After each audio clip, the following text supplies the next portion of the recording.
Bonsoir chers amis et bienvenue sur Hakuna Matata. Aujourd'hui nous allons vous parler du complexe d'infériorité de certains Africains vis-à-vis des Occidentaux. Nous allons parler des conséquences de ce complexe et des causes. Et pour cela nous allons commencer par vous raconter une petite anecdote. Une fois j'avais rendez-vous avec une connaissance à moi et quelques temps après il m'appelle, il me dit on se retrouve à tel arrêt de bus, je suis avec deux autres personnes et tout. Je lui ai dit ah ok super, donc on va pas s'ennuyer ce soir. Il me dit ça c'est clair, je te le garantis. Je dis ah ok, j'étais très enthousiaste et tout. J'arrive donc à l'arrêt de bus, je vois le garçon avec deux autres femmes. Je le salue, je salue les deux autres femmes, je lui demande on a le siège, discrètement, gars, ce sont les naras là-bas. Il me dit oui, il dit ah ok. Je reste donc, bon, entre temps, mon cerveau en train de travailler. Mais gars, je vais faire comment pour sortir de cette situation et tout. En grand modéliste, alors, quand le bus arrive, je lui dis, gars, j'ai oublié ma carte de transport à la maison, il faut que je rentre chercher et tout. Je vous retrouve en boîte, il me dit, oui.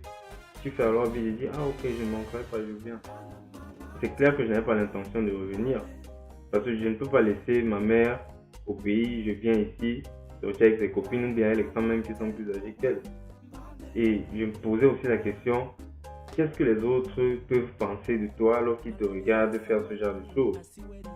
C'est clair que ça fait montre d'un très gros manque de confiance en soi ou bien d'un complexe d'infériorité vraiment pas possible.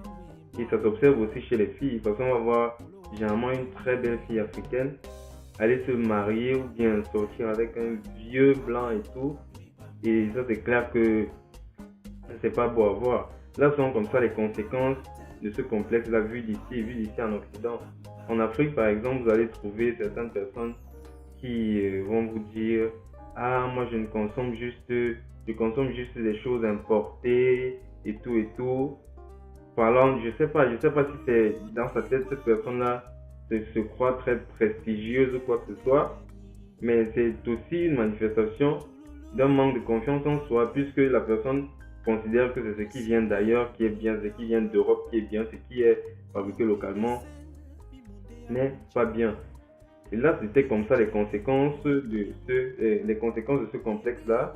Bon, maintenant, pour parler des causes de cela, nous allons parler du professeur Cheikh Anta Diop, qui parlait dans de ses ouvrages des façons dont le peuple africain a été détruit, soit physiquement, moralement et spirituellement.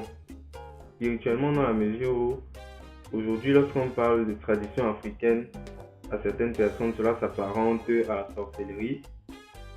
Physiquement parce que les colons ont éliminé tous ceux qui avaient une idée en opposition à la leur, et moralement en ce sens qu'ils ont nié notre culture et ils nous ont effacé de l'histoire. Pour preuve, on parle d'une citation de Jules Romain qui dit « Les nègres ne produiront jamais de Einstein et n'ont jamais produit de Einstein ». Donc ce qui veut dire que lorsqu'on lit cette situation, ça veut dire que le noir n'a apporté et n'apportera jamais rien au développement du monde. Ce qui est très très faux. Et en regardant les autres vidéos que nous avons fait, vous pouvez voir des exemples du génie africain. Ainsi, nous allons aussi parler du professeur Paul Fokam, dans un de ses ouvrages Quelle Afrique à l'horizon 2050 que je présente ainsi, où il parle aussi de confiance en soi. Et en lisant ce livre aussi, c'est clair que ce complexe d'infériorité trouve ses raisons quelque part, mais comme il a aussi trouvé ses raisons quelque part, il a aussi des raisons de disparaître. Et pour cela, nous devrions nous informer sur notre passé et beaucoup d'autres choses sur nous-mêmes. Et à la prochaine fois, nous allons parler encore un peu plus du génie africain. Hakuna Matata, à la prochaine. Ciao.